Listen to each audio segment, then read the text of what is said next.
জনতার জুলাই আন্দোলনের উপর ভিত্তি করে বাংলাদেশ বেতার কক্সবাজারের বিশেষ ম্যাগাজিন অনুষ্ঠান রক্তাক্ত জুলাইয়ের দিনলিপিতে স্বাগতম। শ্রোতাবন্ধু, সময়ের স্রোত বয়ে যায় বেদনার নদী হয়ে। আজ 14 জুলাই, ঠিক 1 বছর আগে এই দিনে আগুন লেগেছিল ইতিহাসের শিরায়। একটি সংবাদ সম্মেলন, একটি মন্তব্য, তারপর সমস্ত কণ্ঠস্বর স্লোগানে রূপ নেয়। সমগ্র দেশ হয়ে ওঠে প্রতিরোধের মঞ্চ। আজ আমরা ফিরে তাকাবো সেই 14 জুলাইয়ের দিকে, যেদিন থেকে আন্দোলন আর শুধুমাত্র চাকরির কোটা নয়, হয়ে উঠেছিল আত্মমর্যাদার সংগ্রাম, হয়ে উঠেছিল গণতন্ত্র, সমতা আর মানবিকতার জয়যাত্রার লক্ষ্যে। শ্রোতাবন্ধু, চলুন শুনি সেই গর্জনের, সেই স্লোগানের, সেই অশ্রুর ইতিহাস। শ্রোতাবৃন্দ, বিভিন্ন বিশ্ববিদ্যালয়ের শিক্ষার্থী ও চাকরি প্রত্যাশীদের কোটা সংস্কারের জন্য যে আন্দোলন শুরু হয়েছিল, সরকারের দমন নিপীড়নের মুখে তা প্রধানমন্ত্রীর পদত্যাগের দাবিতে পরিণত হয়। 2024 সালের জুলাইয়ে বিক্ষোভ দমনে সরকারের সহিংস ভূমিকার কারণে কয়েকশো নিরস্ত্র নাগরিকের মৃত্যু হয়েছে, আহত হয়েছেন হাজারো ছাত্র জনতা। 1 মাসের মধ্যেই শিক্ষার্থীদের বিক্ষোভ গণ অভ্যুত্থানে রূপ নেয়। অবসান ঘটে আওয়ামী লীগের 15 বছরের শাসনের। 14 জুলাই 2024। তখন আন্দোলন ছুঁয়ে গেছে শহর থেকে গ্রামে, বিশ্ববিদ্যালয় থেকে কলেজে, রাস্তাঘাট থেকে প্রাচীরে, দেয়ালে। তবে 14 জুলাইয়ের আগ পর্যন্ত আন্দোলনের ভাষা ছিল অপেক্ষাকৃত শান্তিপূর্ণ, যদিও ছাত্রলীগ ও পুলিশের হামলায় হতাহতের ঘটনা ঘটেছে। এদিন সব গ্রেডে কোটার যৌক্তিক সংস্কারের দাবিতে গণপদযাত্রা করে রাষ্ট্রপতি বরাবর স্মারকলিপি দেন আন্দোলনকারীরা। সেদিন সন্ধ্যায় সংবাদ সম্মেলনে একজন সাংবাদিকের প্রশ্নের জবাবে শেখ হাসিনা বিতর্কিত মন্তব্য করেন। মন্তব্যে তিনি আন্দোলনকারীদের রাজাকারের সঙ্গে তুলনা করেন, যা আন্দোলনকে আরও উস্কে দেয়। এই মন্তব্য তীব্র প্রতিক্রিয়া তৈরি করে আন্দোলনকারীদের মধ্যে। আন্দোলনকারীরা বলেন, এ মন্তব্য শুধু বিভাজনের নয়, অপমানেরও। এই মন্তব্যের পর রাতে শিক্ষার্থীদের বিক্ষোভ শুরু হয়। ঢাকা বিশ্ববিদ্যালয় ক্যাম্পাস এলাকায় মধ্যরাতে বিক্ষোভ মিছিল করে শিক্ষার্থীরা। ঢাকা বিশ্ববিদ্যালয়ের সব মহিলা হলের ছাত্রীরা হলের গেটে কর্তৃপক্ষের লাগানো তালা ভেঙে বিক্ষোভে যোগ দেয়। বিভিন্ন ক্যাম্পাসে শিক্ষার্থীরা স্লোগান দেন, তুমি কে, আমি কে, রাজাকার, রাজাকার, কে বলেছে স্বৈরাচার, স্বৈরাচার। এমন উত্তাল পরিস্থিতিতে সরকার ঢাকা বিশ্ববিদ্যালয় এলাকায় 4G নেটওয়ার্ক বন্ধ করতে অপারেটরদের নির্দেশ প্রদান করে। এদিকে বেলা 11টার দিকে চট্টগ্রাম বিশ্ববিদ্যালয়ে আন্দোলনকারীদের উপর বাংলাদেশ ছাত্রলীগের নেতাকর্মীদের হামলায় 13 আন্দোলনকারী আহত হন। শ্রোতাবৃন্দ, জুলাই অভ্যুত্থান আমাদের দেশের রাজনীতিতে এক শিক্ষণীয় অধ্যায়। শুদ্ধ ছাত্র রাজনীতির সূতিকাগার জুলাই বিপ্লব, এ প্রসঙ্গে এখন আলোচনা করছেন মইনুল হাসান চৌধুরী পলাশ। শুদ্ধ ছাত্র রাজনীতির সূতিকাগার হল জুলাই বিপ্লব। জুলাই বিপ্লবকে শুদ্ধ ছাত্র রাজনীতির সূতিকাগার হিসেবে চিহ্নিত করার ধারণাটি একটি বিশেষ প্রেক্ষাপটে আলোচিত হচ্ছে। এই বিপ্লব মূলত 2024 সালের ছাত্র জনতার অভ্যুত্থানকে বোঝায়, যা বাংলাদেশে ঘটেছিল। এই আন্দোলনের মাধ্যমে মূলত ছাত্র সমাজের নেতৃত্বে একটি বৃহত্তর রাজনৈতিক পরিবর্তনের সূচনা হয়েছিল। তাই একে শুদ্ধ ছাত্র রাজনীতির সূতিকাগার হিসেবেও অনেকে আখ্যায়িত করছেন। শুদ্ধ ছাত্র রাজনীতির সূতিকাগার হিসেবে জুলাই বিপ্লবকে চিহ্নিত করার বেশ কিছু কারণ রয়েছে। যেমন, এই আন্দোলনে ছাত্রদের সক্রিয় অংশগ্রহণ এবং নেতৃত্ব বিশেষভাবে উল্লেখযোগ্য ছিল। ছাত্ররা তাদের দাবি আদায়ের জন্য রাজপথে নেমে আসে এবং একটি সফল অভ্যুত্থান ঘটায়। দ্বিতীয়ত, এই বিপ্লব মূলত গণতন্ত্র, ন্যায় বিচার এবং বৈষম্যহীন সমাজ প্রতিষ্ঠার জন্য পরিচালিত হয়েছিল। এটি ছাত্র রাজনীতির একটি নতুন দিগন্ত উন্মোচন করে, যেখানে ছাত্ররা একটি উন্নত সমাজ গঠনে গুরুত্বপূর্ণ ভূমিকা পালন করে। তৃতীয়ত, জুলাই বিপ্লবের মাধ্যমে রাজনৈতিক সংস্কারের যে আকাঙ্ক্ষা তৈরি হয়েছিল, তাতে ছাত্র সমাজের অবদান অনস্বীকার্য। এই বিপ্লব দেশের রাজনৈতিক ব্যবস্থায় একটি ইতিবাচক পরিবর্তন আনার ক্ষেত্রে গুরুত্বপূর্ণ ভূমিকা পালন করে। এই বিপ্লব বাংলাদেশের ইতিহাসে একটি গুরুত্বপূর্ণ ঘটনা, যা ছাত্র রাজনীতির নতুন সংজ্ঞা নির্ধারণ করেছে। তবে ভবিষ্যতে ছাত্র রাজনীতির সংস্কৃতিতে পরিবর্তন আসবে কিনা সেটি এখনও বলার সময় হয়নি, কারণ রাজনৈতিক দলগুলোর সদিচ্ছার বিষয়টি এতে জড়িত। ছাত্র রাজনীতির নামে এতদিন যা হয়েছে তা মূলত রাজনৈতিক দলগুলোর ক্যাম্পাস ভিত্তিক অঙ্গ সংগঠন দ্বারা শিক্ষা প্রতিষ্ঠানের নৈরাজ্য। ছাত্র সংগঠনের প্রকৃত চরিত্র থেকে সরে এসে তারা দলীয় রাজনীতিতে জড়িয়ে পড়েছে। ছাত্রদের স্বার্থ রক্ষা বা শিক্ষা সম্পর্কিত বিষয়ে কাজ করাই ছাত্র সংগঠনের কাজ হওয়া উচিত। নীতিগতভাবে বাংলাদেশে ছাত্র সংগঠনের দলীয় রাজনীতি বা রাজনৈতিক দলের লেজুর বৃত্তিটা শিক্ষা প্রতিষ্ঠানে একেবারে বন্ধ হওয়া উচিত। ছাত্ররা যারা রাজনীতি করতে আগ্রহী তারা সরাসরি রাজনৈতিক দলে যোগদান করতে পারে, কিন্তু শিক্ষা প্রতিষ্ঠান দলীয় রাজনীতির জায়গা নয়। এটা একটা নীতিগত সিদ্ধান্তে আসা উচিত যে রাজনৈতিক দলের কোনো ছাত্র সংগঠন থাকবে না। যারা এই দলের সমর্থক তারা সরাসরি ওই দল করবে, আলাদা করে ছাত্র সংগঠন থাকবে না। এটাই নীতিগত সিদ্ধান্ত হওয়া উচিত। জুলাই ঐক্যের পক্ষে বৃহত্তর গণজাগরণ তোলার মধ্য দিয়েই কেবল যে স্বপ্ন বাস্তবায়ন হতে পারে। আমাদের আত্মপর্যালোচনা করতে হবে। 47, 52, 71, 90 পেরিয়ে 24-এর আন্দোলনে এসে ইতিহাস কি ভুলে যাচ্ছি, নাকি ভুল পথে পরিচালিত হচ্ছি?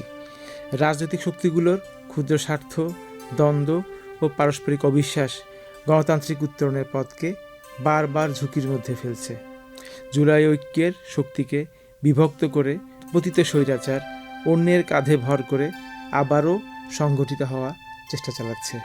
কোনো ব্যক্তি বা গোষ্ঠীর স্বার্থের জন্য যেন এই ঐক্য বিনষ্ট না হয়। এখন প্রয়োজন যে কোনো পরিস্থিতিতে সর্বমহলে রাজনৈতিক প্রজ্ঞা ও সংযম অবলম্বনপূর্বক পারস্পরিক মজবুত সম্পর্কের মাধ্যমে সহাবস্থান। রাজনৈতিক দলগুলো নীতিগতভাবে একমত হয়েছে, প্রত্যেকটি দলই চায় সরকারের একটি সুনির্দিষ্ট এবং দৃশ্যমান কর্ম পরিকল্পনা। বাংলাদেশ আজ ইতিহাসের এক যুগসন্ধিক্ষণে দাঁড়িয়ে। 36 জুলাই শুধু বাংলাদেশের জন্য নয়, সমগ্র বিশ্বের কাছে রোল মডেল। স্বৈরাচারী শাসন, দুর্নীতি আর আগ্রাসনের বিরুদ্ধে সংঘটিত এক অবিস্মরণীয় বিপ্লব। তাই জুলাই বিপ্লবের সাথে বিশ্বাসঘাতকতা হবে এমন যে কোনো কাজ থেকে দূরে থাকতে হবে। জাতীয় চেতনায় জুলাইকে ধারণ করা ও চিরভাস্বর করে রাখার দায়িত্ব দল মত নির্বিশেষে সকলের। 36 জুলাই নতুন প্রজন্মের জন্য গর্ব ও অনুপ্রেরণার উৎস হয়ে থাকবে। ঐক্যবদ্ধ তারুণ্যের শক্তি যে সমুদ্র তরঙ্গের গতিকে রুখিয়ে দিতে পারে, 36 জুলাই তার শ্রেষ্ঠ প্রমাণ।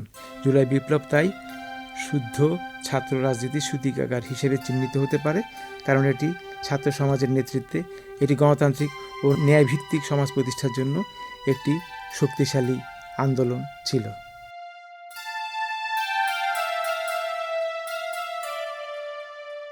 প্রিয় শ্রোতাবৃন্দ, এবারে রয়েছে জুলাই আন্দোলন নিয়ে একটি গান।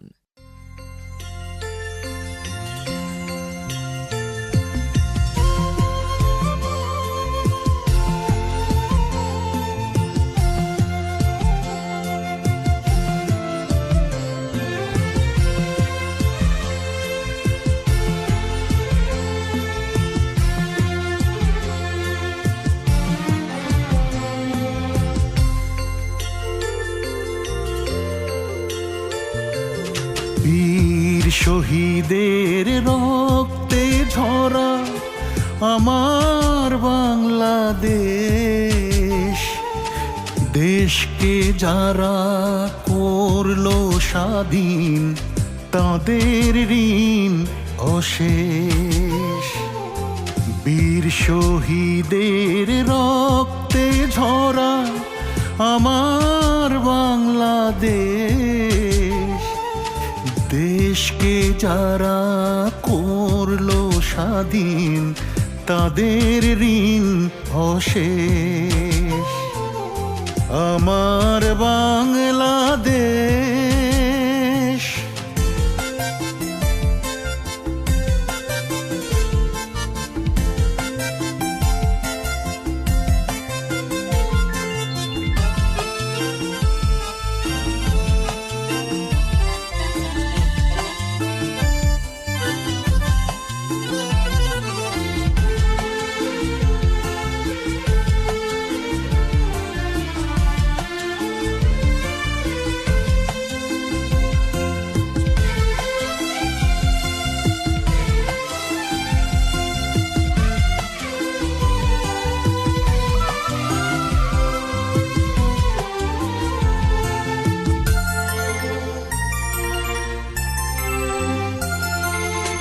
এমন দেশে জন্ম নিয়ে ধন্য এ জীবন। বাংলাদেশের মাটির বুকে হয় যেন মরণ। সুজলা সুফলা শস্য শ্যামলা সুন্দর পরিবেশ, সুন্দর পরিবেশ। বীর শহীদের রক্তে ঝরা আমার বাংলাদেশ। দেশকে যারা করলো স্বাধীন তাদের ঋণ অশেষ।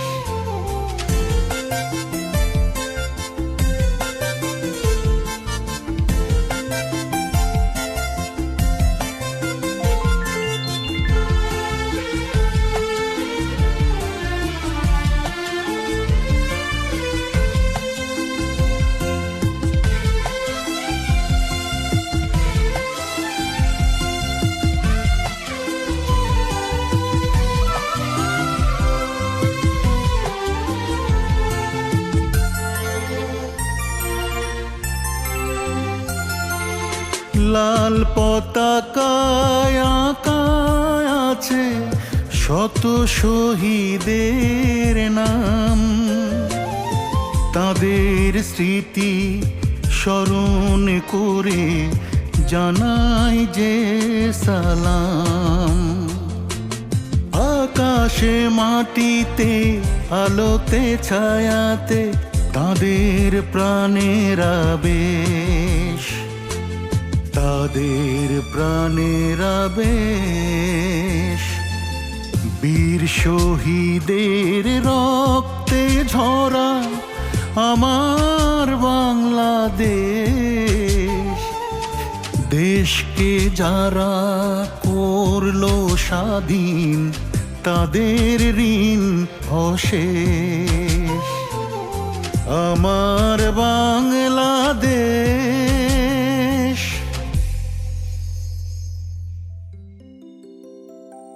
শ্রোতাবৃন্দ, স্বাধীনতা এই শব্দটি কিভাবে আমাদের হলো? না, স্বাধীনতা আমাদের হয়নি।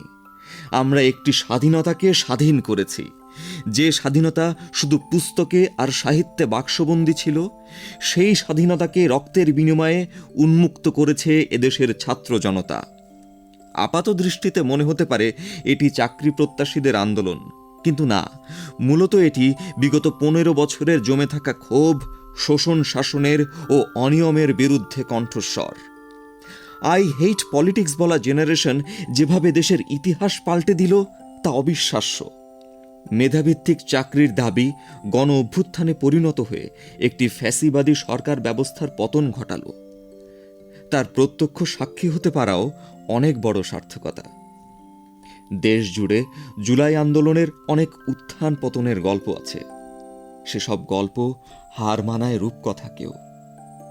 আজ 2025 সালে এসে অতীতের দিকে ফিরে তাকিয়ে আমরা উপলব্ধি করি, রাজনৈতিক ইতিহাসের এই দিনটি শুধু রক্ত আর সংঘর্ষের নয়, এটি ছিল প্রত্যয়ের দিন, প্রতিবাদের দিন আর রাষ্ট্রকে প্রশ্ন করার অধিকার পুনরুদ্ধারের দিন।